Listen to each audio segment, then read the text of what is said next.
ਉਹਨੂੰ ਸਜ਼ਾ ਮਿਲੇ, ਉਹਦੀ ਮਾਂ ਤੜਫੇ ਜਿੰਨਾ ਕਿ ਮੈਂ ਤੜਫੀ ਹਾਂ। ਉਹ ਆਪ ਸੜੇ ਮਰੇ, ਉਹਨੂੰ ਪਤਾ ਲੱਗੇ ਵੀ ਮੁੰਡੇ ਮਾਰਨੇ ਇੰਨੇ ਸੌਖੇ ਥੋੜੀ है किसी ਦੇ। बेहद रसूखदार परिवार का जवान बेटा एक अनजान नंबर से फ़ोन आने के बाद घर से जाने लगा तो माँ के मन में कुछ खटका और उन्होंने बेटे को जाने की इजाज़त नहीं दी। लेकिन होनी को भला कौन टाल सकता है। बेटा अपनी माँ को ये कहकर घर से निकल गया कि वो थोड़ी ही देर में वापस आ जाएगा। इसके बाद माँ अपने बेटे के लौट कर आने का इंतज़ार करने लगी और फिर माँ का यह इंतज़ार कभी न ख़त्म होने वाले दर्द में बदल गया।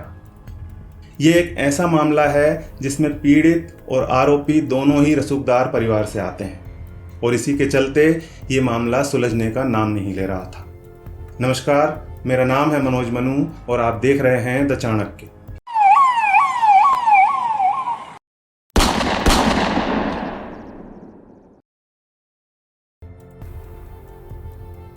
चंडीगढ़ सेक्टर 27 के एक पार्क में लगभग रात 9 बजे अचानक गोलियां चलने की आवाज़ आई।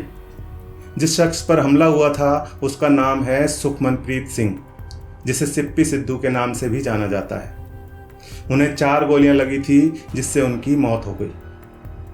सिद्धू राष्ट्रीय स्तर के निशानेबाज होने के साथ साथ पेशेवर वकील थे। उनके दादा पंजाब हरियाणा हाईकोर्ट के जज रहे हैं और उनके पिता एडवोकेट जनरल। इसके बावजूद इस केस में पहली गिरफ्तारी होने में 7 साल लग गए। 20 सितंबर 2015 की रात सिप्पी सिद्धू की जान ले ली गई थी और हाल ही में 15 जून को सीबीआई ने इस मामले में पहले आरोपी को गिरफ्तार किया है। इस कहानी में सिप्पी सिद्धू के अलावा दूसरा अहम किरदार है कल्याणी सिंह। कल्याणी की मां भी हिमाचल हाईकोर्ट की जज हैं। एक ही पेशे में होने की वजह से सिप्पी और कल्याणी के परिवार लंबे समय से एक दूसरे को जानते थे। कल्याणी और सिप्पी के बीच बचपन से ही दोस्ती रही। बड़े होने पर दोनों को एक दूसरे से प्यार भी हुआ, लेकिन बात शादी तक नहीं पहुंची क्योंकि सिप्पी सिद्धू के परिवार को यह रिश्ता मंजूर नहीं था। 18 सितंबर 2015 को सिद्धू कनाडा से लौट कर आए थे और 20 सितंबर 2015 को उन्हें अनजान नंबर से फ़ोन करके झांसा देकर पार्क में बुलाया गया था। हत्यारों ने कोई सबूत न छोड़ते हुए गोलियों के खोल तक गायब कर दिए थे। इस हाई प्रोफाइल केस में पुलिस की शुरुआती भूमिका ढुलमुल साबित हुई। काफ़ी लीपापोती के बाद केस के सबूतों से खासी छेड़छाड़ हो चुकी थी। सिद्धू के भाई जसमनप्रीत सिंह उर्फ जिप्पी लगातार भाई को न्याय दिलाने के लिए अपनी आवाज़ उठा रहे थे। न्यायपालिका में ऊंचा ओहदा रखने वाला परिवार अपने ही बेटे को न्याय दिलाने के लिए संघर्ष कर रहा था। आखिरकार साल 2016 में मामला सीबीआई को सौंपा गया। सीबीआई ने इस केस में सुराग देने वाले को 5 लाख रुपए का इनाम देने का ऐलान किया और अखबार में विज्ञापन भी दिए। सिप्पी सिद्धू का परिवार शुरू से ही सीधे सीधे कल्याणी सिंह पर आरोप लगा रहा था और पुलिस की जांच में भी एक चश्मदीद महिला ने बताया था कि जब ये घटना घटी तो वहां एक लड़की मौजूद थी, लेकिन उनके खिलाफ कोई सबूत नहीं मिल रहे थे। 178 लोगों से पूछताछ हुई लेकिन परिणाम शून्य ही रहा।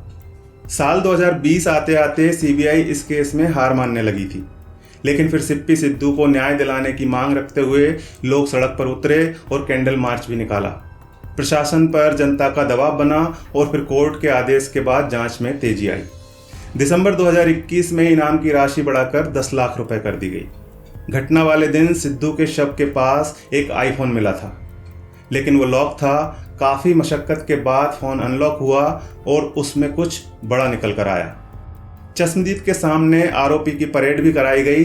आखिरकार 3 गवाहों और कुछ सबूतों के आधार पर 15 जून 2022 को सीबीआई ने उच्च न्यायालय के जज की बेटी कल्याणी सिंह को गिरफ्तार कर लिया।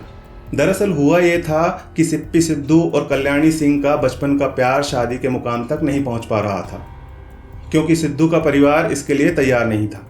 सिद्धू ने तो अपने परिवार का फैसला मान लिया, लेकिन कल्याणी इसके लिए राजी नहीं हुई, जिससे सिद्धू परेशान हो गया।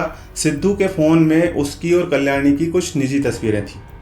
कल्याणी की तरफ से जब सिप्पी पर लगातार शादी का दबाव डाला गया तो उसने गुस्से में आकर वो तस्वीरें कल्याणी के रिश्तेदारों और परिचितों को भेज दी, जिसकी वजह से कल्याणी को सबके सामने शर्मिंदा होना पड़ा। इसके बाद सिप्पी के लिए कल्याणी का प्यार नफरत में बदल गया। जब सिद्धू कनाडा से लौट कर आया तो कल्याणी ने नए नंबर से उसे फ़ोन किया।